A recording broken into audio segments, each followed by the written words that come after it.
राजकिशोरी देवी शिक्षण प्रशिक्षण सेवा संस्थान बभनौली गढ़वाल बलिया। आज इस क्लास में हम लोग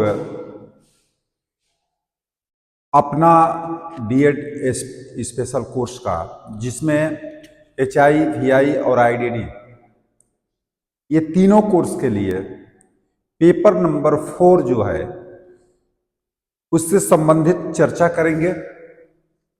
तो आज जो हम लोगों का टॉपिक होगा, उस टॉपिक में हम लोग पढ़ेंगे अभिवृद्धि एवं विकास।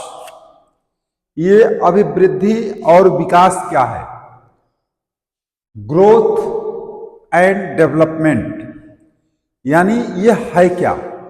देखने पर अभिवृद्धि और विकास दोनों एक जैसा प्रतीत होता है, लेकिन इसमें अंतर है। इसी चीज को आज हम जानेंगे और इस पर कुछ बहुविकल्पी प्रश्नों के विषय में भी हम चर्चा करेंगे, जो कि परीक्षा के लिए उपयोगी सिद्ध होगा। तो आइए हम इसको जानने का प्रयास करते हैं। अभिवृद्धि एवं विकास। तो आकार वृद्धि एवं विकास का अर्थ विभेदीकरण या विशिष्टीकरण की प्रक्रिया के संदर्भ में किया जाता है। विकास की एक प्रगतिशील परिवर्तन के रूप में माना जाता है, जो किसी सुनिश्चित लक्ष्य प्राप्ति की ओर परिलक्षित होता है। यानी विकास जो है हमारा, ये क्या है? प्रगतिशील परिवर्तन है। यानी विकास निरंतर चलता रहता है, जबकि अभिवृद्धि जो है वो अभी विकास के क्रम में ही चलती है, लेकिन यह कुछ समय के बाद, निश्चित अंतराल के बाद रुक जाती है। अब जो है अभिवृद्धि एवं विकास के अर्थ को स्पष्ट करने के लिए श्री आदित्य नारायण तिवारी जी ने बताया कि शरीर में होने वाले परिवर्तन को अभिवृद्धि तथा संपूर्ण रूप से जो शरीर में परिवर्तन होता है उन्हें विकास कहते हैं। जैसे शरीर में होने वाला परिवर्तन, जैसे हमारा हाथ है, पैर है, मुंह है, सर है, अपना पेट है, ये सब आकार आकृति इसकी बढ़ती जाती है। तो जो यह आकृति बढ़ती जाती है, यह क्या है? अभिवृद्धि है। लेकिन पूरे शरीर में जो परिवर्तन होता है वह विकास है। जैसे कभी कभी आप देखे होंगे कि कुछ बच्चे का आकार ज्यादा बड़ा हो गया, वो बड़ा हो जाता है, लेकिन उसका दिमाग कम चलता है। यानी उसका विकास जो है, अभिवृद्धि तो हो रही है लेकिन विकास नहीं हो रहा है। यानी विकास जो है हमारा प्रत्येक अंग का होना चाहिए, पूरे शरीर का होना चाहिए, जबकि शारीरिक शरीर में परिवर्तन जो है किसी विशेष अंगों का भी होता है। जैसे कुछ समय के पश्चात दाढ़ी आना, मोछ आना, ये क्या है? अभिवृद्धि है। लेकिन कुछ अंतराल के बाद या ऐसे बढ़ता जाता है, लेकिन शुरुआती दौर में यह किसी के पास नहीं होता। तो यह बात श्री आदित्य नारायण तिवारी जी ने बताया। और मुनरो ने बताया कि परिवर्तन श्रृंखला की वह अवस्था जिसमें बच्चा भ्रूणावस्था से लेकर के प्रौढ़ावस्था तक गुजरता है, वह विकास का होता है। भ्रूणावस्था अर्थात मां के गर्भ में बच्चा है, उस गर्भ से लेकर के और बुढ़ापे तक का जो समय होता है वह विकास कहलाता है। श्री एस के मंगल ने बताया कि वृद्धि एवं विकास, वृद्धि से मतलब अभिवृद्धि से है, अभिवृद्धि एवं विकास के दोनों शब्द कोई भेदभाव किया बिना पर्यायवाची रूप में काम में लाए जा सकते हैं। दोनों यह प्रकट करते हैं कि गर्भाधान के समय से किसी विशेष समय तक किसी प्राणी में कितना कुछ परिवर्तन आया है। जैसे देखिए, भ्रूण अवस्था में बच्चा होता है, मां के गर्भ में होता है, और जब हम डॉक्टर से दिखाने के लिए जाते हैं तो डॉक्टर जो है लिखता है अल्ट्रासाउंड, और उस अल्ट्रासाउंड के द्वारा यह हमको पता चलता है कि बच्चे का विकास हो रहा है कि नहीं हो रहा है। वो मां के गर्भ में है, देखते नहीं है, फिर भी उसके विकास का पता चल जाता है। अल्ट्रासाउंड के द्वारा यह भी मालूम हो जाता है कि 1 माह, 2 माह या 3 माह का बच्चा है, इसका वजन कितना है, चौथे माह में कितना वजन हुआ, 6 माह पर कितना वजन हुआ। यानी यह उससे उसका क्या पता चलता है, विकास का पता चलता है। तो वह अभिवृद्धि एवं विकास यानी गर्भधारण से लेकर के प्रौढ़ावस्था अर्थात बुढ़ापे तक चलती है। अब श्री राम बाबू गुप्त ने बताया कि विकास प्राणी का प्रगतिशील परिवर्तन है जो किसी निश्चित लक्ष्य की ओर लगातार निर्देशित करता रहता है। अब चूंकि चर्चा विभिन्न शिक्षाविदों ने विभिन्न तरह से अभिवृद्धि एवं विकास को स्पष्ट करने का प्रयास किया है, उन चीजों को मैंने आपके सामने रखने का प्रयास किया। अब दोनों को थोड़ा अलग अलग डिवाइड करके हम लोग जानने का प्रयास करेंगे कि यह अभिवृद्धि और विकास जब दोनों को एक दूसरे के पर्यायवाची के रूप में हम उपयोग कर सकते हैं, तो फिर ये दोनों एक दूसरे से अलग कैसे हैं, तो इसमें अंतर क्या है। तो अभिवृद्धि ये है कि इसके परिवर्तन परिणामात्मक माने जाते हैं, यानी बालक की अवस्था के साथ आकृति, लंबाई, चौड़ाई, ऊंचाई, भार आदि की वृद्धि होती है। जबकि विकास क्या होता है, यह विकास जो है गुणात्मक भी है और परिणामात्मक भी है, यानी दोनों प्रकार का विकास माना जाता है। इसमें व्यक्तित्व के सभी परिवर्तन जैसे क्षमता, कार्यकुशलता, व्यवहार परिवर्तन आदि तत्वों को स्वीकार किया जाता है। यानी अभिवृद्धि में क्या होता है, लंबाई बढ़ती है, चौड़ाई बढ़ती है, ऊंचाई बढ़ती है, यानी ये आकृति में परिवर्तन होता है, लेकिन ये कुछ समय तक होता है और कुछ समय होने के बाद ये रुक भी जाता है। तो ये क्या है, अभिवृद्धि है। जबकि विकास में ये दोनों काम होता है, ये बढ़ता भी है और ये लगातार चलता रहता है। जैसे कितनी हमारी कार्यकुशलता, मतलब कितना है, हमारे व्यवहार में कितना परिवर्तन हुआ। जैसे आदमी ये कहता है कि ये बच्चा जो है इसके व्यवहार में परिवर्तन आ ही नहीं रहा है, कितना भी समझाओ नहीं आता है, यानी उसकी विकास की गति धीमी है। यानी कार्य करने की क्षमता, जैसे एक ही क्लास में बच्चे को, जैसे पूरे बच्चे 10, 20, 30, 40 जितने भी बैठे हों, उसमें से कोई चीज बताई जाती है तो कुछ बच्चे तुरंत ग्रहण कर लेते हैं और कुछ बच्चे बहुत समय के बाद ग्रहण करते हैं। यानी उनकी अभिवृद्धि तो हुई है लेकिन विकास की गति धीमी है, और जो तीव्र गति से पकड़ लिया यानी उसका अभिवृद्धि भी ठीक चल रहा है और विकास भी ठीक चल रहा है। दूसरी बात आती है कि अभिवृद्धि में जो है परिणामात्मक परिवर्तन किया जाता है और यह सीमित है, जैसा कि मैंने पहले बताया कि एक सीमित समय के बाद यह रुक जाता है। जबकि विकास क्या है, यह व्यापक है। वृद्धि विकास के अंतर्गत इसमें बालक या मानव के सभी प्रकार के परिवर्तनों को पाया जाता है। तीसरा बात आती है कि अभिवृद्धि का समय एक विशेष अवस्था तक होता है। मानसिक परिपक्वता आने पर यह पाया गया कि वृद्धि में रुकावट आ जाती है और विकास क्या है? अनवरत रूप से चलने वाली प्रक्रिया है, गर्भाधान से ही सतत चलने वाली प्रक्रिया जो अंतिम अवस्था तक चलती रहती है, यानी मरने के समय तक ये चलती रहती है विकास। जबकि अभिवृद्धि क्या होती है?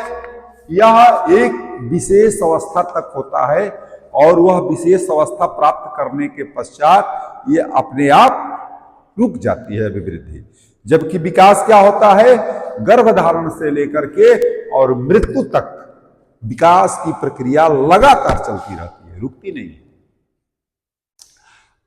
अभिवृद्धि में अवयव परिवर्तन जैसे हाथ, पैर, नारी पुरुष के अंगों में परिवर्तन, इसके साथ ही व्यवहार के एक पक्ष का अध्ययन, मानसिक योग्यताओं के कारण हुए परिवर्तनों का अध्ययन, ये क्या है? अभिवृद्धि है। जबकि विकास क्या है? इसका संबंध बाह्य परिवर्तनों की अपेक्षा आंतरिक परिवर्तन से है। अंग प्रत्यंग की अपेक्षा मानव व्यक्तित्व के परिवर्तन इस क्रम में आते हैं। पांचवा बात है कि अभिवृद्धि में होने वाले परिवर्तनों का परीक्षण संभव है। बालक जैसे अभिवृद्धि में जो भी परिवर्तन है उसका परीक्षण संभव है। जैसे बालक की लंबाई, भाई कितनी लंबाई हुई, उसका भार, वजन कितना हुआ, उसकी चौड़ाई, मोटापा कितना हुआ, ये सब क्या किया जा सकता है? इसको देखा जा सकता है और मापा जा सकता है। जबकि विकास में यह कार्य संभव नहीं है, यानी मापन, परीक्षण या निरीक्षण में बहुत कठिनाइयां होती हैं विकास का। क्यों? यानी समग्र रूप से यह भी कहा जा सकता है कि विकास का मापन, परीक्षण और निरीक्षण करना एक तरह से असंभव सा है। इसमें परिणामात्मक एवं गुणात्मक दोनों ही तथ्य पाए जाते हैं, इसलिए वर्गीकरण में बाधा उत्पन्न होती है। इसलिए परीक्षण के लिए मनोवैज्ञानिक विधियों का सहारा लेना पड़ता है। इसका कारण यह है कि ये मनोवैज्ञानिक विधियों द्वारा ही विकास को परीक्षण किया जा सकता है। यानी किस बच्चे का आईक्यू लेवल कितना है, यह मनोवैज्ञानिक विधियों के द्वारा ही जानकारी ली जा सकती है। अब छठवा बात यह है कि शारीरिक वृद्धि के साथ भार में भी परिवर्तन होता है, यह अभिवृद्धि में होता है। यानी शरीर बढ़ेगा तो भार भी बढ़ेगा, लेकिन कार्य क्षमता में वृद्धि हो यह संभव नहीं है। और यह भी तथ्य पाया गया है कि अभिवृद्धि एवं विकास दोनों एक साथ हो यह जरूरी नहीं है। जैसे और विकास में क्या होता है कि कुछ तत्व इस प्रकार के पाए जाते हैं कि आकृति आकार में पूर्णता नहीं पाई जाती है, आकार, लंबाई एवं भाव में अधिकता नहीं होती है, परंतु आयु क्रम के कारण उनके व्यक्तित्व में विकास हो जाता है और इस प्रकार के लोग शारीरिक, मानसिक, संवेगात्मक और सामाजिक रूप से पूर्ण होते हैं और उनमें कार्य करने की क्षमता भी पर्याप्त होती है।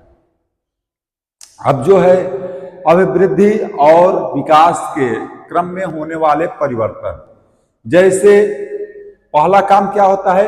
आकार में परिवर्तन, यानी आयु क्रम की वृद्धि के साथ ही बालक के अवयवों में परिवर्तन होना प्रारंभ हो जाता है। जैसे बालक की शरीर की लंबाई, चौड़ाई, ऊंचाई, भार, ये सब क्या होता है? इसमें परिवर्तन के साथ आंतरिक अंग जैसे हृदय है, मस्तिष्क है, उदर है, फेफड़ा है और ये मानसिकता है, इसमें क्या होता है? परिवर्तन होता है। यानी अभिवृद्धि और विकास की प्रक्रिया जब होती है तो इन सारी चीजों में कुछ न कुछ परिवर्तन होता है। जैसे मुख्य बात लंबाई, चौड़ाई, ये तो हमको दिखाई देता है, लंबाई, चौड़ाई, ऊंचाई, भार।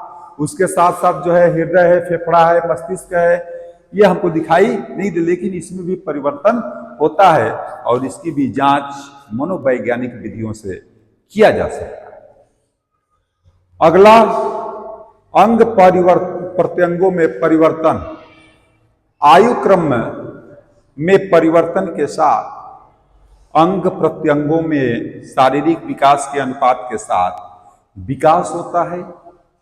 बाह्य एवं आंतरिक दोनों अंगों में अनुपात के अनुसार विकास की प्रक्रिया चलती है। तीसरी बात आती है कतिपय चिन्हों की अदृश्यता। इस अवस्था में कुछ चिन्ह जो है अदृश्य हो जाते हैं, जैसे थाइमस ग्रंथि, जिसको कभी कभी कहा जाता है दूध का दांत। तो जो बच्चे, छोटे बच्चे होते हैं, उसमें जो दूध के दांत होते हैं, कुछ अंतराल के बाद वो क्या होते हैं, टूट जाते हैं, हट जाते हैं, और उसके बाद मजबूत दांतों का निर्माण होता है। अगला जो है नवीनतम चिन्हों का विकास, यानी आयु वृद्धि के साथ साथ नवीन चिन्हों का विकास होता है, जैसे अस्थाई दांत, लैंगिक चेतना, और किशोरावस्था में गुप्तांगों पर बाल का उगना या शरीर पर बालों का आना। ये जो है नए नए चिन्ह अभी हम लोग अभिवृद्धि और विकास के अंतर के पश्चात उसमें परिवर्तन के जो चिन्ह होते हैं उसकी चर्चा किए। अब अगला टॉपिक भी इसी में आता है हम लोगों का, अभिवृद्धि एवं विकास के सिद्धांत। इसमें जो है अभिवृद्धि एवं विकास के सिद्धांतों के संदर्भ में यह विचारणीय है कि इसमें क्रमिक विकास के विषय में विचार किया गया है। यह क्रमिक विकास ज्ञात अज्ञात रूप से होता है और सभी प्रकार के परिवर्तनों के संबंध में विचार करता है। जैसे सबसे पहला है क्रमिक विकास का सिद्धांत, यानी प्रिंसिपल ऑफ कंटिन्यूटी। इस सिद्धांत में बालक का क्रमिक एवं स्वाभाविक रूप से विकास होता है और वह प्राकृतिक रूप से ही विकसित होता है। दूसरा है विकास के दिशा का सिद्धांत, यानी इस सिद्धांत को केंद्र से परिधि की ओर माना जाता है और इस क्रम में विकास सिर से पैर के कर्मानुसार माना जाता है। और जैसे छोटा बच्चा है, सिर से पैर के तरफ क्यों माना जाता है? जब बच्चा जन्म लेता है तो ध्यान दीजिएगा आप लोग, सबसे पहले जब वो उठने का प्रयास करता है तो सबसे पहले अपने सिर को उठाता है और सिर को उठाने के पश्चात तब शरीर को बीच से उठाने का प्रयास करता है, उसके पश्चात पैर पर दबाव बनाता है। इसलिए यह क्या होता है कि विकास के दिशा का सिद्धांत, यानी विकास की दिशा जो है उसके सिर से पैर की तरफ आती है। दूसरा है, तीसरा प्रश्न आती है कि विकास के विभिन्न गति का सिद्धांत। इस सिद्धांत की विशेषता यह है कि इसमें विकास का क्रम विभिन्न रूप से विभिन्नता के साथ चलता है तथा विकास के संपूर्ण क्रम में यह विभिन्नता सतत बनी रहती है। शरीर के विविध अंग समान रूप से विकसित न होकर के पृथक पृथक रूप से विकसित होते हैं। यानी शरीर में क्या होता है, जैसे कभी कभी देखे होंगे कि यह विकास का सिद्धांत उस पर लागू होता है अगर उसको एक तरह से दिव्यांग श्रेणी में ही हम लोग रख देते हैं। जैसे या तो कोई हाथ मोटा हो गया, कोई हाथ पतला हो गया, कोई पैर मोटा हो गया, पतला हो गया, या सिर का आकार जो है किसी का बड़ा हो गया या किसी का पेट बाहर हो गया, सब कुछ ठीक है, पेट बाहर, यानी किसी अंग को अलग हो जाना, माने अलग रूप से उसमें परिवर्तन, यह जो है विकास के विभिन्नता का सिद्धांत के अंतर्गत आता है। यानी शरीर के में समान रूप से विकसित न होकर के वह पृथक पृथक रूप से विकसित होता है। अगला है निरंतर विकास का सिद्धांत। डॉक्टर भास्कर मिश्र इस सिद्धांत में विकास क्रम निरंतर एवं अबाध गति से सतत चलता है और प्रारंभिक 3 वर्ष में विकास का क्रम तेजी से चलता है।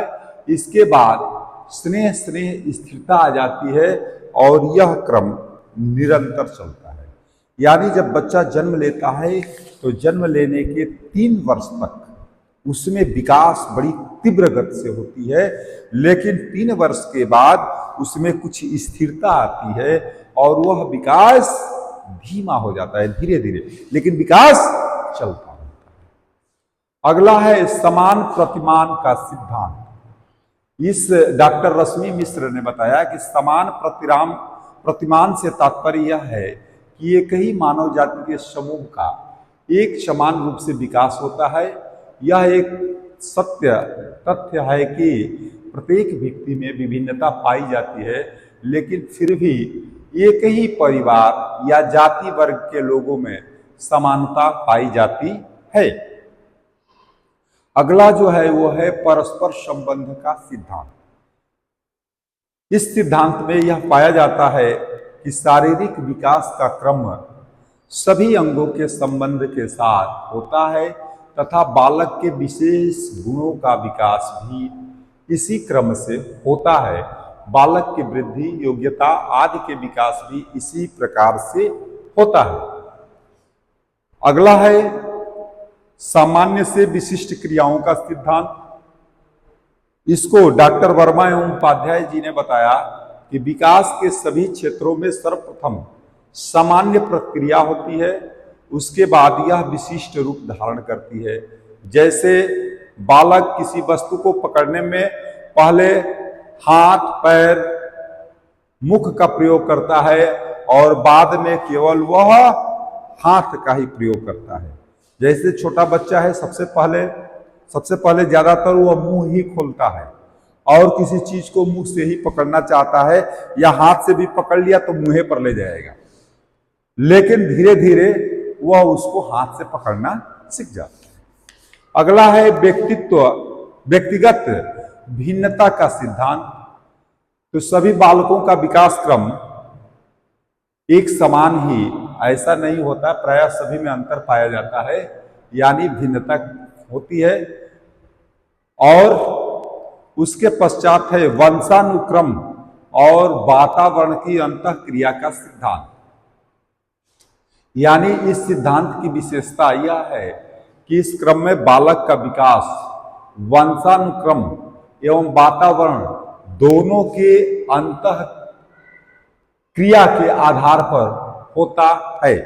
यानी देखिए, किसी भी बच्चे का विकास उसके वंशानुक्रम का मतलब ये होता है माता पिता का। ऐसे वंशानुक्रम में माता पिता, दादा दादी, नाना नानी, इन सभी के गुणों का कहीं न कहीं समावेश होता है।